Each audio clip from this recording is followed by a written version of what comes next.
বছৰ মূৰত 5 দিন বিজেপি কৰিব। তেওঁ যদি কয় যে মই 50 চনৰ পৰা বিজেপি কৰি আছো আৰু মই 2015 চনত আহি 24 ঘণ্টাই বিজেপি কৰিম।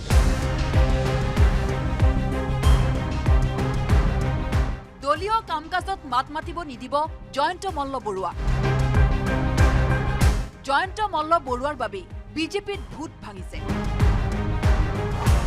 বৃহৎ বিস্ফোৰক অভিযোগেৰে নিশাটোৰ ভিতৰতে বিজেপিত ধুমুহা আনিলে বিধায়ক মৃণাল শইকীয়াই। সামাজিক মাধ্যমযোগে বিজেপি বিধায়কগৰাকীয়ে কৰা এই মন্তব্যৰ পিছতেই বিধায়কগৰাকীয়ে স্পষ্ট কৰি দিলে বিজেপিত আভ্যন্তৰীণ দলীয় সংঘাত। দুদিন পূৰ্বে মন্ত্ৰী জয়ন্ত মল্ল বৰুৱাই 30 বছৰ পূৰ্বৰ বিজেপিত গৈ নিজকে প্ৰকৃত বিজেপি বুলি দাবী কৰিছিল। বছৰত 5-10 বাৰ সময় দিয়া বিজেপিতকৈ 2015 চনত বিজেপিলৈ অহা মন্ত্ৰী জয়ন্ত মল্লই দলক দিছে অধিক সময়। বছৰ মূৰত 5 দিন বিজেপি কৰিব। তেওঁ যদি কয় যে মই 50 চনৰ পৰা বিজেপি কৰি আছো আৰু মই 2015 চনত আহি 24 ঘণ্টাই বিজেপি কৰিম। মোৰ যিমান সময়ৰ মূল্য আৰু যিমান ঘণ্টা যিমান মিনিট মই দলটোক দিছো তেওঁলোকে দিছে নেকি?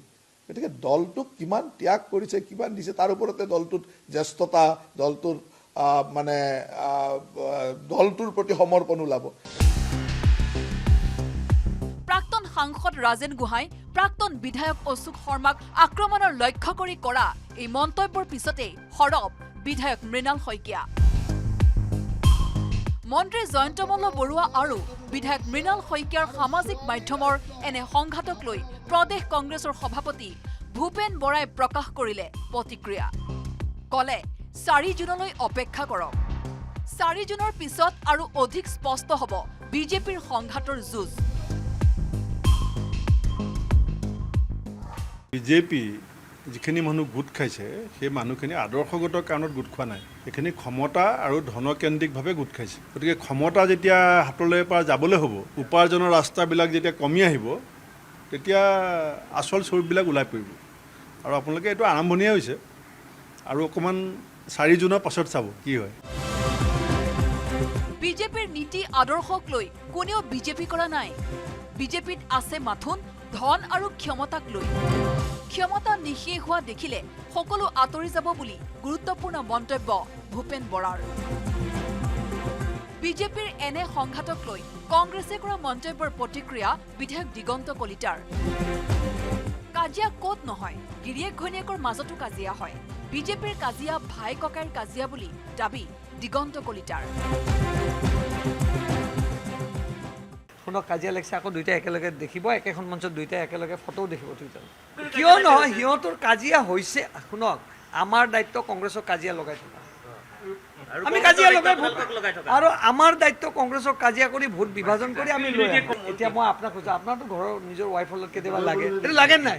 এইটো খন্তেকীয়া, এইটো চিন্তা কৰিব। অৱশ্যে দলৰ মাজত এনে সংঘাত দলৰ মাজতে আলোচনা হ'ব বুলি মন্তব্য কৰিলে মন্ত্ৰী পীয়ুষ হাজৰিকাই। সকলো সিদ্ধান্ত দলৰ মজিয়াত ল'ব লাগে, সকলো সিদ্ধান্ত দলৰ মজিয়াত আলোচনা হ'ব লাগে। গতিকে আপোনালোকৰ মুখৰ ওচৰ বাতৰিৰ কাৰণে মই কিয় হাতিয়াৰ? মই কৈছো নহয় আপোনালোকৰ উত্তৰ একোৱে দিব নোখোজো। মই আপোনালোকে আবেলিলৈকে মাৰিব পীযুষ হাজৰিকাৰ যি বিস্ফোৰণ। বিজেপিত উমি উমি জ্বলি থকা এই জুইকৰা ক্ৰমাৎ পোহৰলৈ অহা বুলি তাৎপৰ্যপূৰ্ণ মন্তব্য AIUDFৰ। হয়তো সময় যিমান আগবাঢ়িব সিমানে আৰু অধিক সংঘাত স্পষ্ট হ'ব বুলি মন্তব্য AIUDFৰ বিধায়ক কৰিমুদ্দিন বৰভূঞা আৰু ৰফিকুল ইছলামৰ।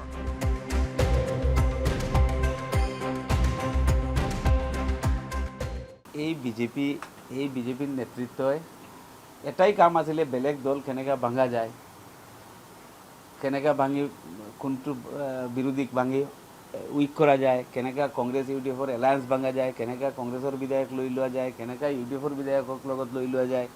এই চেষ্টাটোতো বিজেপিয়ে কৰিছে যোৱা 3 বছৰ। এতিয়া তেওঁলোকৰ তাত ষ্টাৰ্ট হৈছে, আমি চাওঁ অলপ ভাল পাম। চাওক বিজেপিৰ ভিতৰ চৰাততো আপোনাৰ বহুত দিনৰ পৰা এই চব চলি আছে। এতিয়া বিস্ফোৰণ হ'ব গৈ আছে।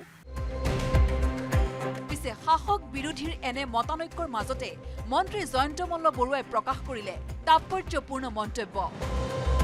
কোন সমষ্টিত কাৰ জনপ্ৰিয়তা অধিক 4 জুনৰ নিৰ্বাচনী ফলাফলে স্পষ্ট কৰিব সকলো। মৃণাল শইকীয়াৰ যিটো সমষ্টি তাত 6-7% মুছলমান মানুহ আছে, এতিয়া তেওঁৰ 1.5 লাখ ভোটত লিড ল'ব পাৰিবনে নাই, তেওঁৰ 1.5 লাখ ভোটত লিড ল'ব পৰা তেওঁৰ সেই ধৰণৰ জনপ্ৰিয়তা আছে নে নাই।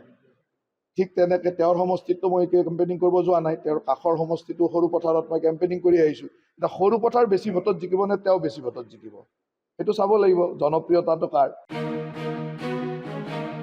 একে সময়ত মন্ত্ৰী জয়ন্ত মল্ল বৰুৱাই বিধায়ক মৃণাল শইকীয়াক প্ৰত্যাহ্বান জনাই ক'লে, নলবাৰীত 25% সংখ্যালঘুৰ ভোট থকা সমষ্টিত 70ৰ পৰা 80,000 ভোট লিড দিব জয়ন্ত মল্ল বৰুৱাই।